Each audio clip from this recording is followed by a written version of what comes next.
বিসমিল্লাহ বলে ইফতার শুরু করবো। ইফতার আগ মুহূর্তে আল্লাহর কাছে দোয়া পেশ করবো, যেহেতু রোজাদারের দোয়ার কবুলের শেষ সময়টা হলো ইফতার বিদায়, শেষ মুহূর্তে এসে আল্লাহ সুবহানাহু ওয়া তাআলার কাছে আমরা দোয়া পেশ করবো। আর সেই সাথে বিসমিল্লাহ বলে ইফতারের খাবার শুরু করবো। ইফতার কিছুটা খেয়ে বা শেষ করে তারপর ইফতারের দোয়া পাঠ করবো। এর বাইরে ইফতারের সময় অন্য কোনো আমলের কথা পড়াশোনা আমাদেরকে।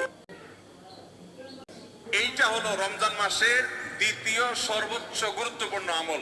সিরিয়ালে আমরা 10 নম্বরে বলেছি, কিন্তু 27টা রমজানের স্পেশাল আমলের মধ্যে সবচেয়ে গুরুত্বপূর্ণ আমল হলো রোজা রাখা, আর দ্বিতীয় সর্বোচ্চ গুরুত্বপূর্ণ আমল হলো সব ধরনের পাপাচার বর্জন করা, গুনাহের কাজ ত্যাগ করা।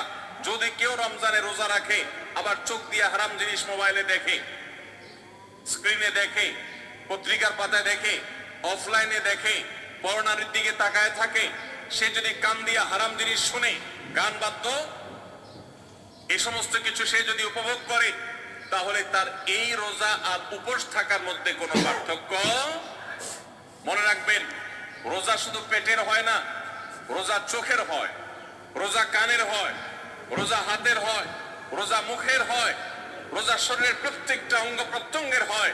একজন মানুষ যখন তার পুরো শরীরে রোজা করে, সে যখন সকল অঙ্গ প্রত্যঙ্গ দিয়ে আল্লাহর আনুগত্য করে, আল্লাহর নাফরমানি থেকে বেরিয়ে আসে, তখন সে সত্যিকারের রোজাদার হয়।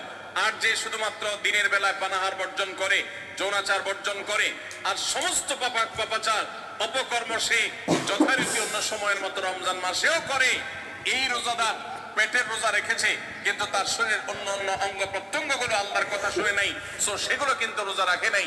এই রোজা আল্লাহর কাছে মাকবুল এবং গ্রহণযোগ্য রোজা হতে পারে না। অতএব আমরা রমজান মাসে সব ধরনের গুনাহের কাজ বর্জন করবো তো ইনশাআল্লাহ।